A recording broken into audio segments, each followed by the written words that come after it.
morning. Welcome to the Unitarian Church of Edmonton. My name is Maria Jenkins. My pronouns are she and her, and I will be your service leader this morning. I will be joined by our minister, the Reverend Rosemary Morrison. We do hope you feel welcome here. Could someone close the door as you come in, please? Thanks. Sorry, I was not supposed to lean in. I did that for effect, and it didn't go well. All right. The Unitarian Church of Edmonton is a liberal, religious, multi-generational community. We celebrate a rich mosaic of free-thinking, spiritual questing individuals joined in common support and action.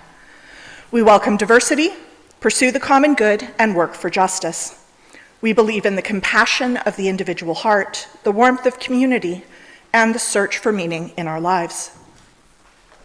We gather with gratitude this morning on Treaty 6 land.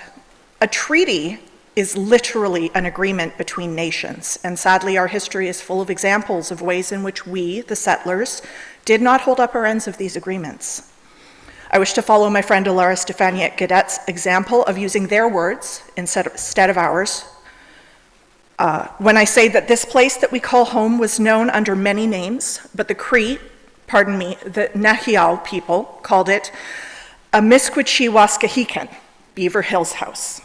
It is a traditional gathering place for the Nahiao, the Nietsitapi, what the settlers called the Blackfoot, Métis, Nakota Sioux, Iroquois, Dene, Ojibwe, Saulteaux, Anishinaabe, Inuit, and many others, whose histories, languages, and cultures continue to influence our vibrant community.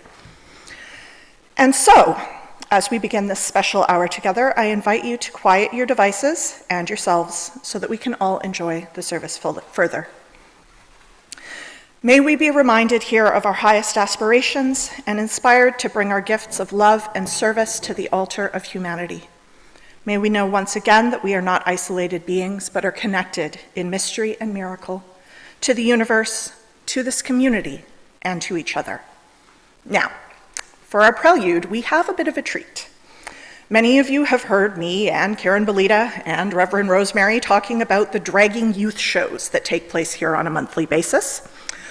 One of our regular performers and volunteers for these shows is here this morning to give us a surprise performance. Please join me in welcoming Ms. Catastrophe.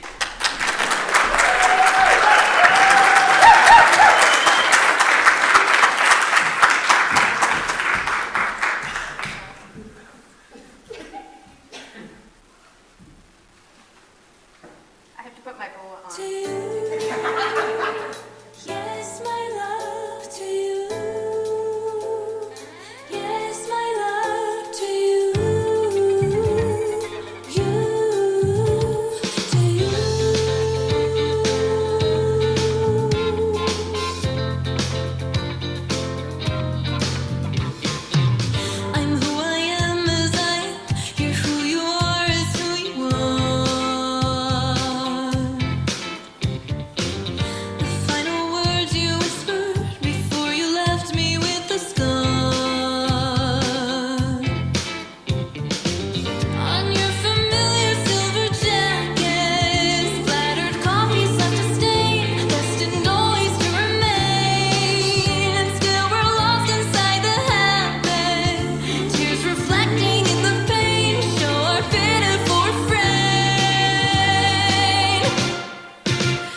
Thank you, Ms. Cat.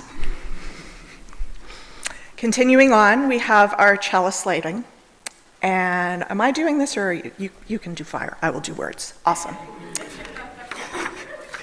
As you can see, I am always prepared.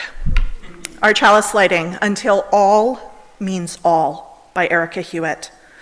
The chalice, as a symbol of Unitarian Universalism, arose as a beacon of hope in an atmosphere of tyranny. The chalice arose as a sign of promise that the marginalized would neither be forgotten nor ignored, because they are beloved and precious from the perspective of the holy. This morning, we remember all of the people who have been told explicitly or implicitly, through police violence or government policy, through derision or dehumanization, that they're anything less than whole, anything less than beloved. As we light this chalice, may we make of our lives a beacon, a symbol of our promise to draw the circle wide, a sign that we will not rest until all means all. You having fire difficulties? Something they didn't teach me in seminary, I guess. Which is untrue. So they did teach you in seminary. Yeah. Awesome. All right, and then we have our opening hymn, which I consider one of the mandatory Pride hymns, and I know there are those who agree with me because we were discussing it after service last week. So please rise in body or in spirit and join in singing hymn number 1019, Everything Possible.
There. There we go. Thought I was unmuting. Instead, I was turning it off. How do you like my new stole? A stole for today. So my name is the Reverend Rosemary Morrison. For any of you that do not know me, I'm the minister here at this church, the Unitarian Church of Edmonton. It is my honor and pleasure to be here this morning and to be leading this congregation. My motto for leading anyone is, or anything is, I must hurry and catch up to them, for I am their leader.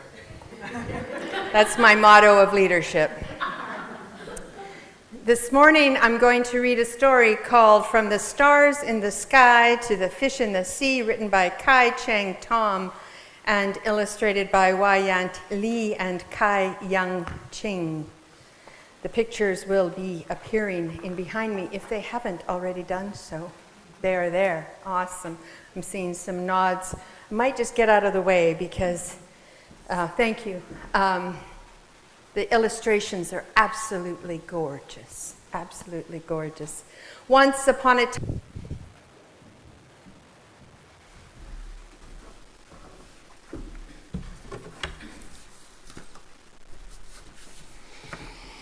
our community is entirely self-governing and self-supporting. One of the privileges of our free church tradition is to provide all the financial support for our many ministries from among ourselves. Generosity, therefore, is one of the spiritual values we recognize as central to our personal and institutional well-being. In addition to supporting this church community, we also make a monthly commitment beyond our walls. There we go. One half of the unidentified cash that is received is given to an outside organization. Some are local, some national, some international. For the month of June, we are sharing our abundance with the George Spady Center Society. The ushers can begin collection while I read the vision statement from their website. The George Spady Center Society is recognized as a leader in the development and delivery of effective services for the care, treatment, and support of individuals with substance-related disorders and dual diagnoses. People who come to us find dignity, hope, and healing as they set a new path towards health and well-being. For those of you in the sanctuary, you can use the envelopes found in the inside cover of the hymn book if you wish to receive a tax receipt for your gift. Please indicate on the envelope your contact information so we can send you a tax receipt at the end of the year. Many of our members and friends give monthly or annually through automatic withdrawal from their accounts. For those of you online, we encourage you to visit the George Spady Center Society website to make a donation.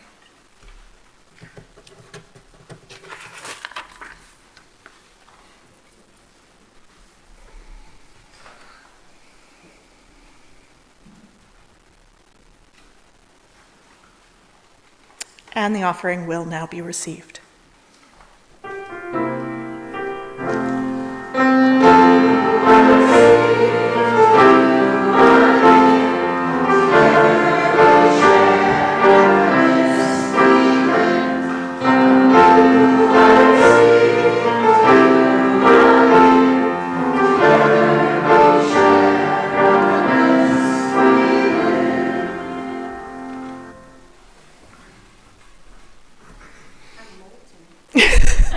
That happens.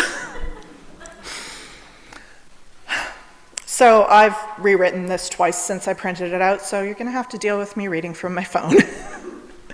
Last week, as I was listening to Karen give her service leader reflection, I started thinking about what I was going to say this morning, and there's a lot.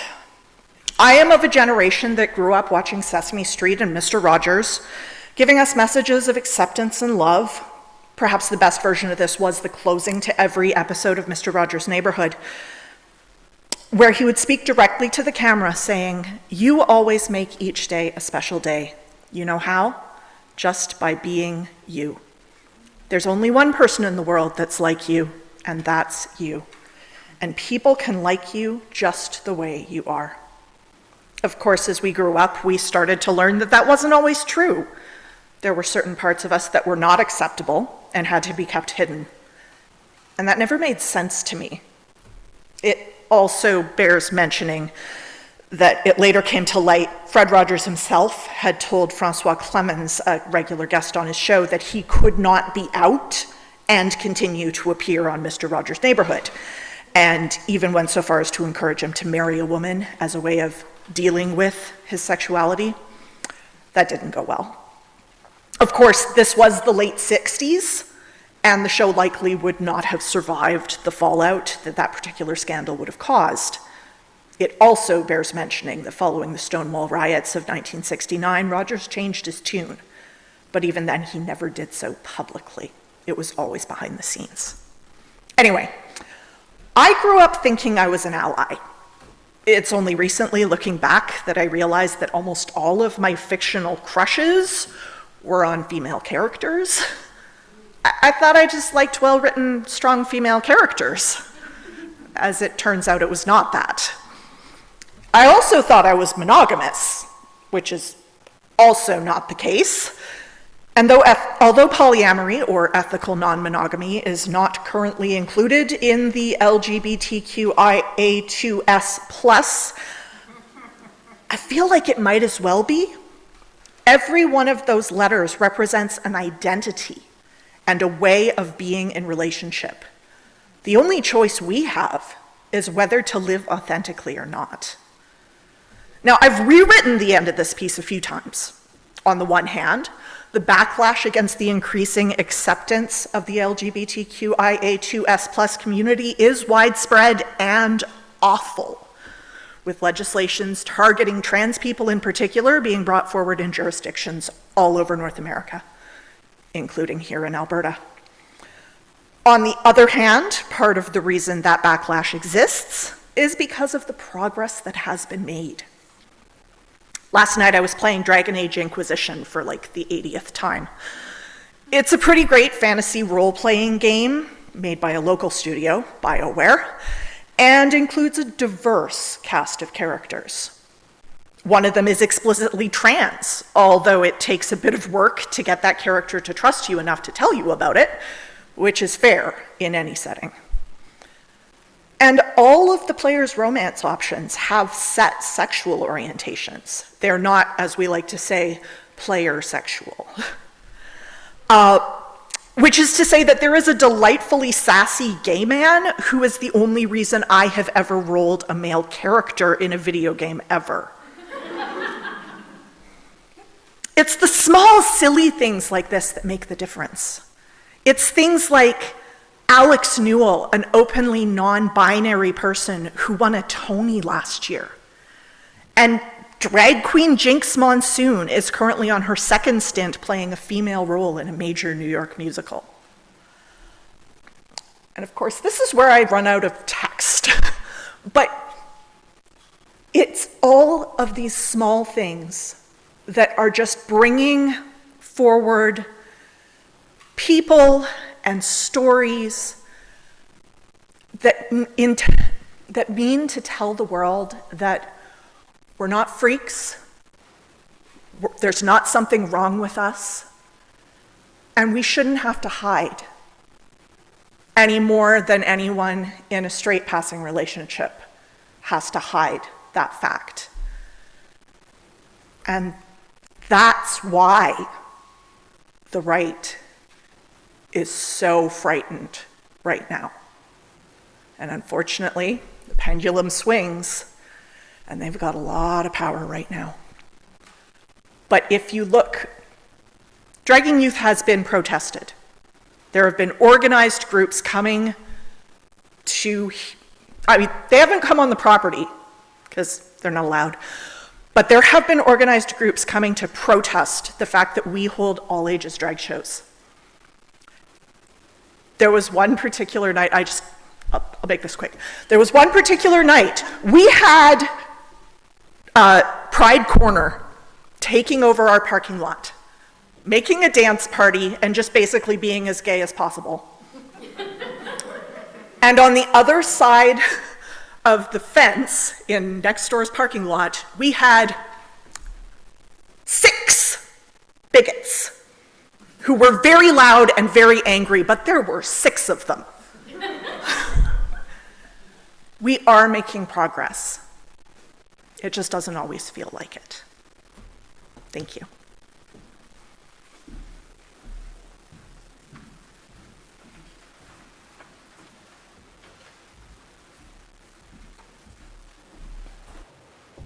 I want you to know I did not give her an evil eye. She could have gone on as long as she wanted.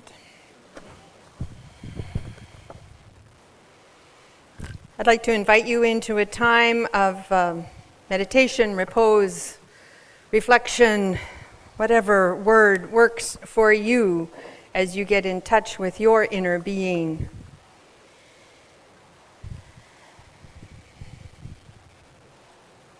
I found this reading poem from the book called Before the Coffee Gets Cold. This is an excerpt from Toshikazu Kawaguchi's book of that title that he wrote in 2015, or they wrote, I'm not sure. So I'm going to invite you into a spirit of meditation, but before I do that, I want you, as you're listening to the words, to think about your own life. Before the coffee gets cold, don't leave the things for later. What is it that you desire? What is it that you're leaving for yourself? What is it that you need to grab a hold of now for yourself? And so as we enter into a spirit of meditation, I invite you to take a couple of deep, long, cleansing breaths, to feel your feet on the floor, to feel the chair supporting you. Sway and wiggle in it a little bit. Get your wiggles out. Find those areas of tension in your body and allow yourself to breathe into them.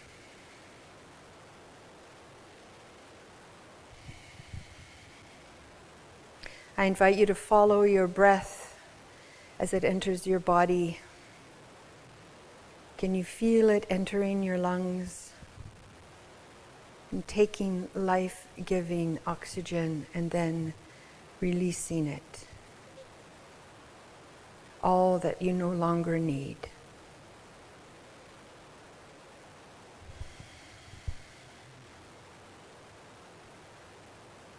Just share a few moments of silence.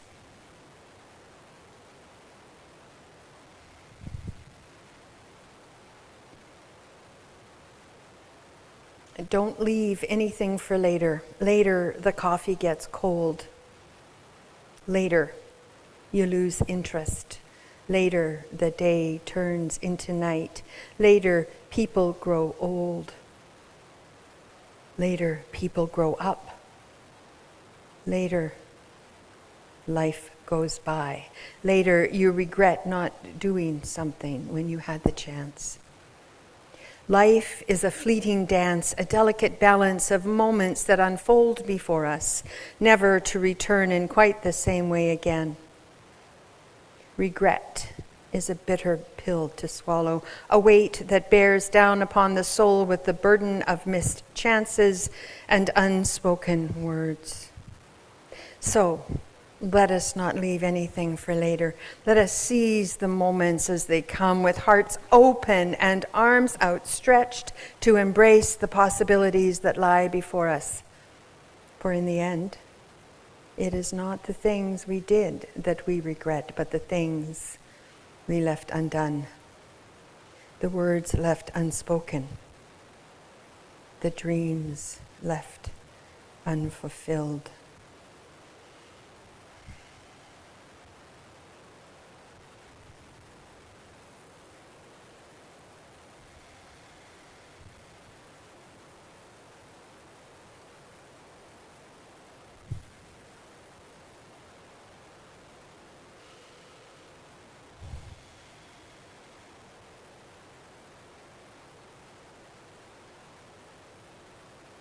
Life is a fleeting dance, a delicate balance of moments that unfold before us, never to return in quite the same way again.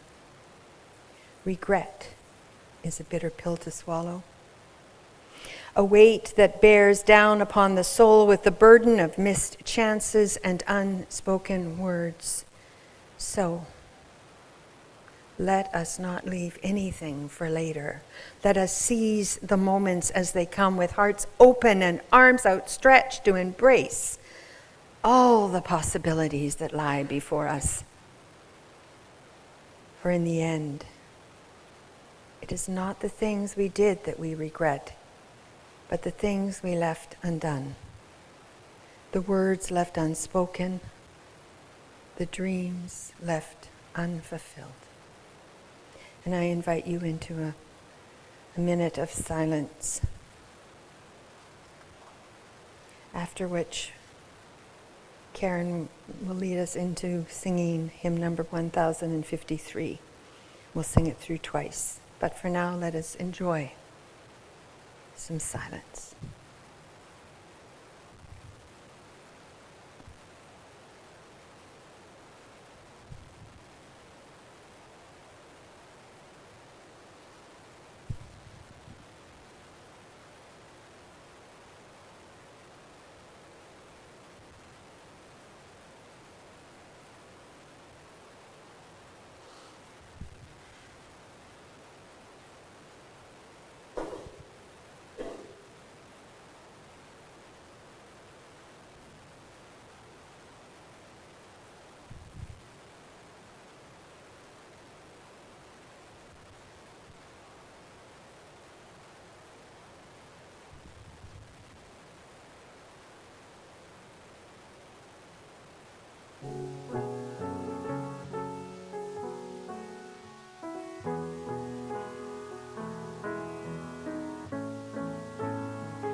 And in this spirit of meditation, as we're thinking about who we are, how beautiful we are, I invite you to light candles of joy and concern, candles to represent the love that we feel, the cares that we feel, the concerns. We need some light over we're having fire trouble today. So, it's just about out. So the tables are ready. I invite you, and I'll come and fix this fire.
Thank you.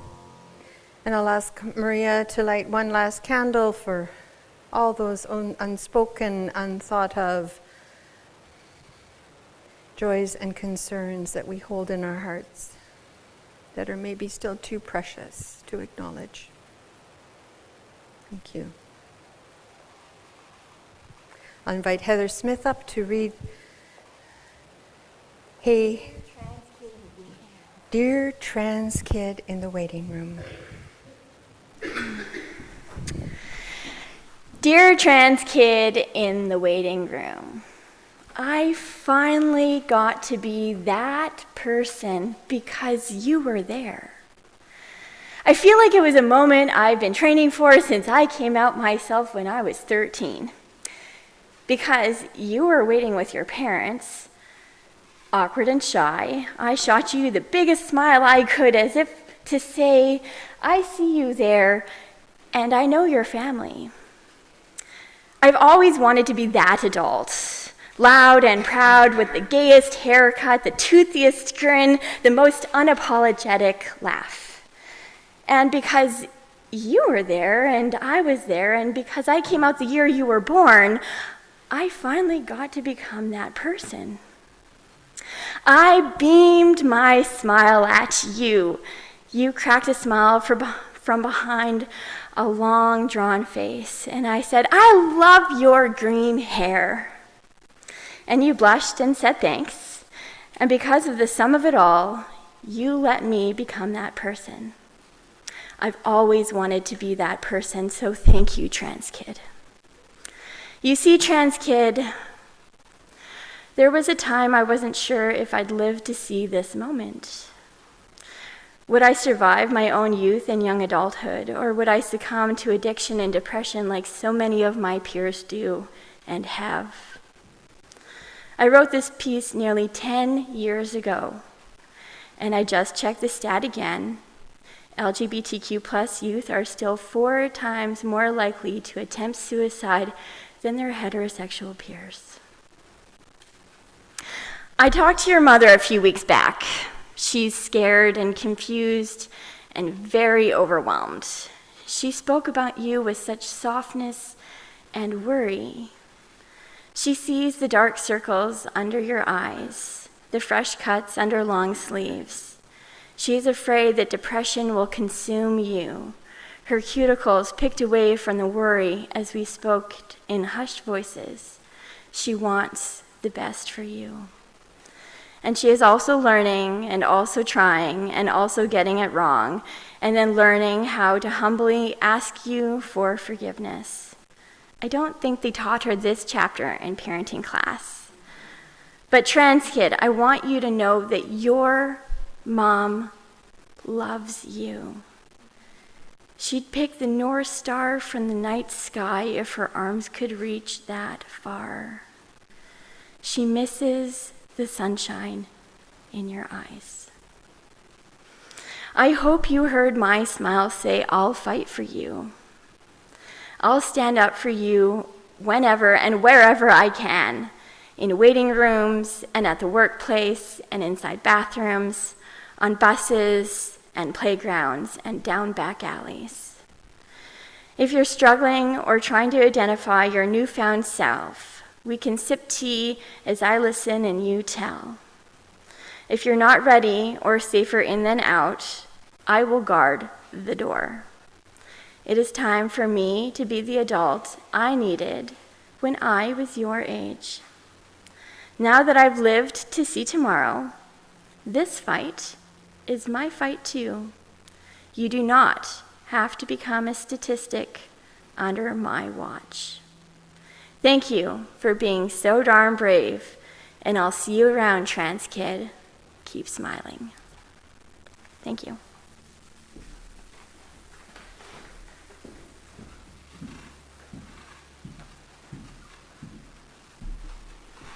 Thank you so much, Heather. There's a reason I keep bringing that one back. Under the heading of things I didn't really think through, this is not a quick change wig. I want you to see it because it's fabulous, But then I'm going to take it off because it is not going to survive this number. I know, but there's no way. It's going to fall off backwards the first time I turn my head too fast. So I told Reverend Rosemary that I would do a bit of an intro to this number. It's a pretty special one to me. When she was here on her solo singing tour, Jinx Monsoon performed this as her encore, and it is a translation of a 1920s Berlin cabaret song. Because, of course, in the 1920s, Berlin was a haven. And this song is pretty widely accepted as one of the first queer protest anthems. So I'm gonna drag it up. Here we go.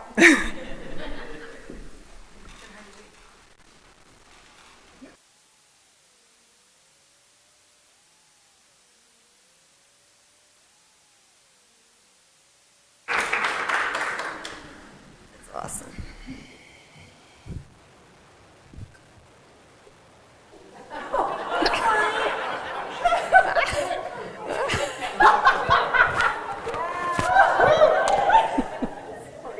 That's okay. Let's just hang it right there.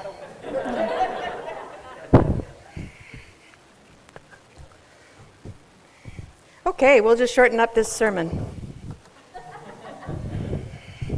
How do you follow that? Holy, thank you. Let's give it up again for Maria and for Ms. Cat.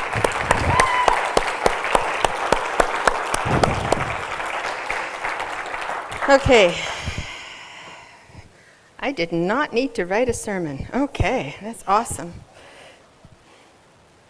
So how many of you know that famous 1967 quote from then Justice Minister Pierre Elliott Trudeau? Do you know what I'm talking about? It happened 57 years ago, and the quote was in response to the 1967 Omnibus Bill that addressed abortion, divorce, homosexuality in Canadian law. It created massive changes in the Criminal Code of Canada. He suggested at the time that it was bringing Canada up to contemporary society. The actual quote goes something like this. Take this thing on homosexuality. The view we take is there's no place for the state in the bedrooms of the nation. What's done in private between adults doesn't concern the criminal code. End of quote. We think this bill decriminalized homosexuality. It did not. It established a distinction between private and public events. If there are more than two people involved, the act then becomes public and is illegal still. And did you know that it has only been 2 years since conversion therapy became illegal in Canada, and before that, I don't know about you, but I've seen Clockwork Orange. We do not need to have conversion therapy. It is torture. We here at UCE are so comfortable with all things LGBTQ+, all things queer. We are using pronouns when we introduce ourselves, and we are trying really hard to use the correct pronouns that people prefer. This is a work in progress. Very important work as it shows respect. And it helps UCE become a place where everyone can feel safer, included, wanted, and more importantly, celebrated. It's hard to imagine that everyone does not share this value of honoring diversity, celebrating the human spirit, and championing the underdog minorities of every kind. However, the work that we think is well established and has been hard-won, and honestly, it's pretty recent, has been hard-won and is recent. Pride Month began in the 1950s in the United States and in Canada with the first gay liberation protest in March in 1971 at Parliament Hill in Ottawa. Also in Canada, Pride Week started in 1973 to celebrate at that time LGBT rights. There were only 4 letters then. There were many letters then, we just didn't have the brains to figure it out. The first Pride Parade happened in Canada in 1978. However, it was an unofficial Pride Parade. It just kind of erupted. I lived on the coast I lived in Western Canada at that time, and I remember that. But the first official ones happened in 1981 in Montreal and Vancouver. I think there is so much to not say because Maria talked some about the Stonewall riots in 1969 that happened in Stonewall Inn in Greenwich Village, New York. The folks there had enough. They gathered at the inn. It was one of the very few places, the Stonewall Inn in New York was one of the very few places that people, LGBTQ plus people, trans people could gather. And they'd had enough of the constant harassment and police raids and fought back against the police force that was targeting and discriminating those folks. Canada and the US at that time were very homophobic, and there were very few establishments that folks that were not mainstream could gather. Then, as there is now, there was a push against change, then a desire to go back to pre-First World War values and social order, basically where everyone that was not white, cisgender, heterosexual, in a male-led nuclear family was discriminated against. We're now hearing a lot of that same rhetoric from many factions of society. The issue is change. People are afraid of change. Change can sometimes mean a loss of status and a fear that the resources might just have to be a little bit more evenly distributed. One thing that those who are afraid of change don't realize is that if those on the margins get the same rights as them, it doesn't mean their rights are diminished. Did you read?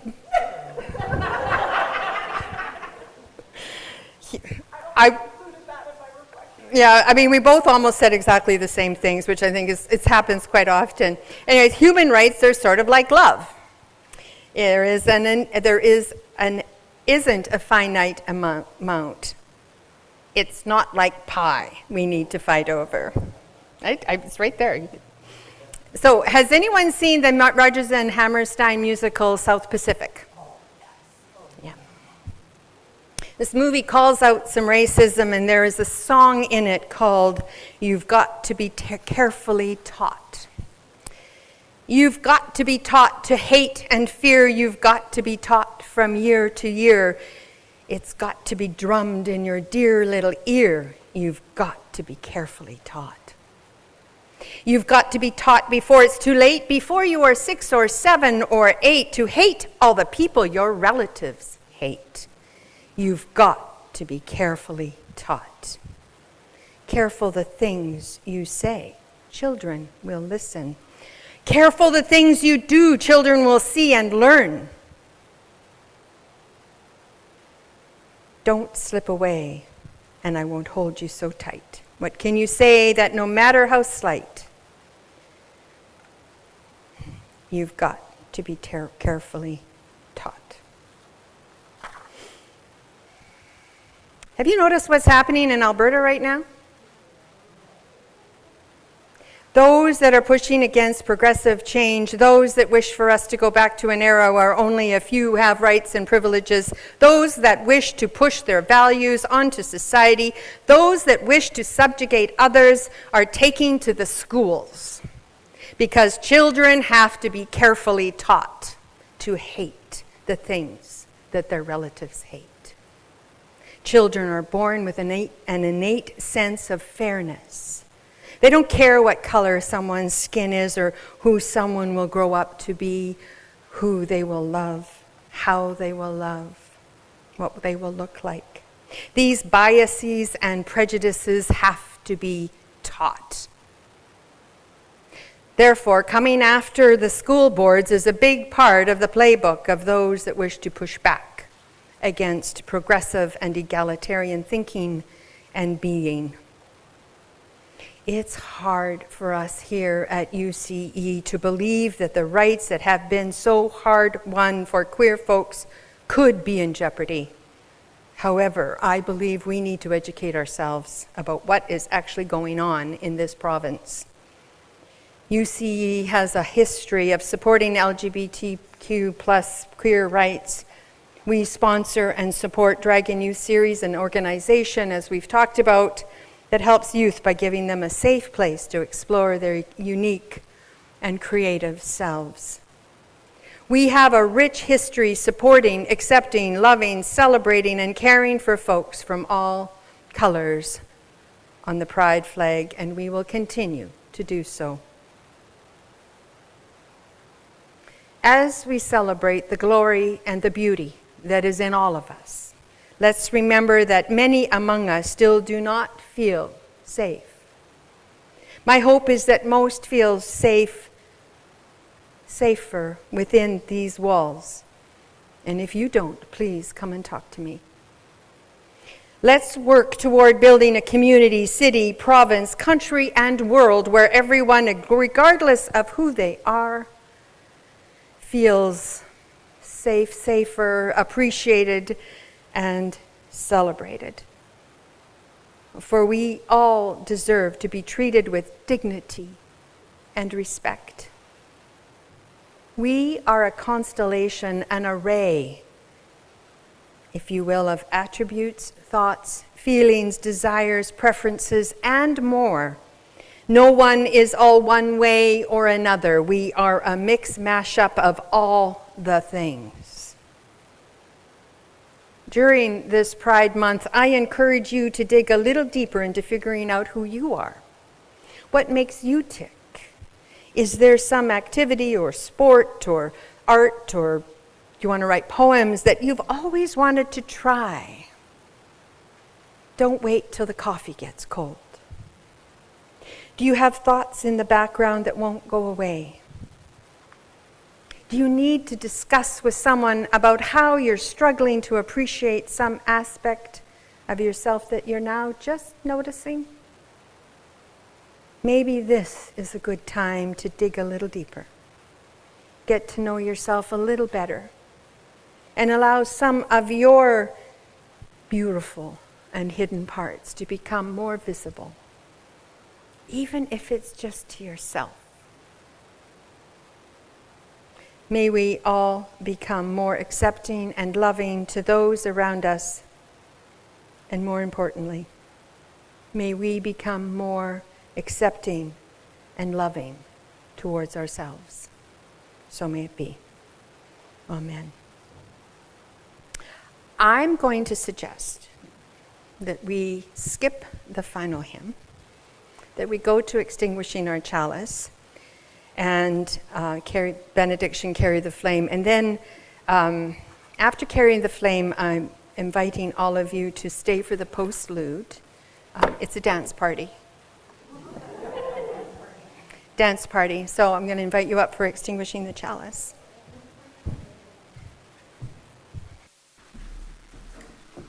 I think you took my pages with yours. Oh, there we are. Thank you. Miss Cat, you're never getting this back.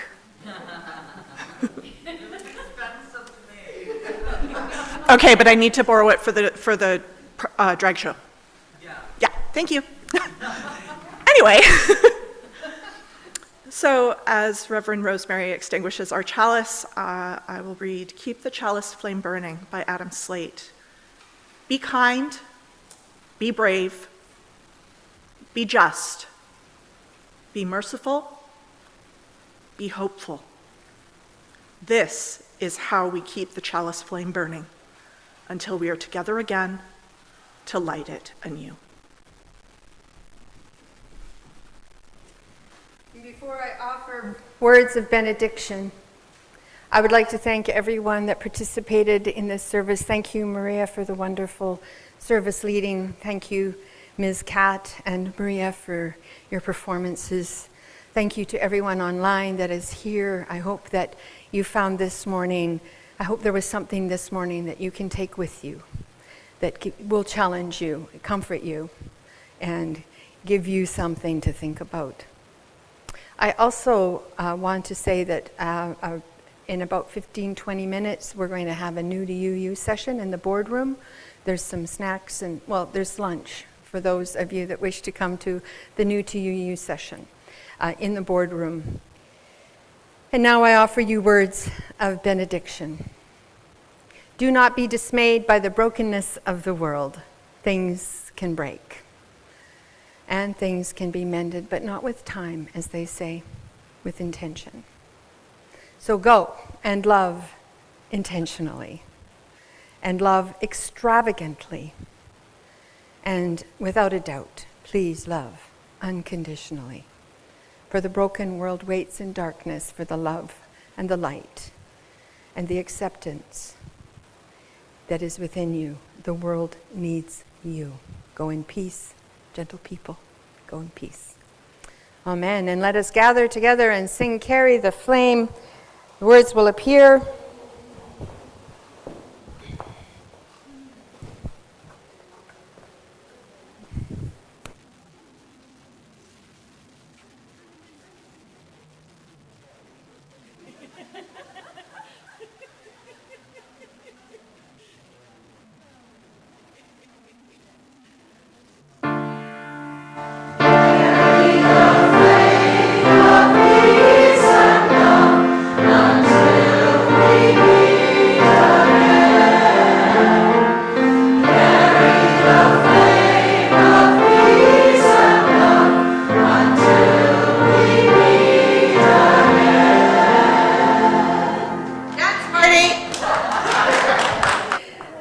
It'll come on in just a moment. Let's get both of you up on the stage for a minute for a quick picture. Sure, Maria?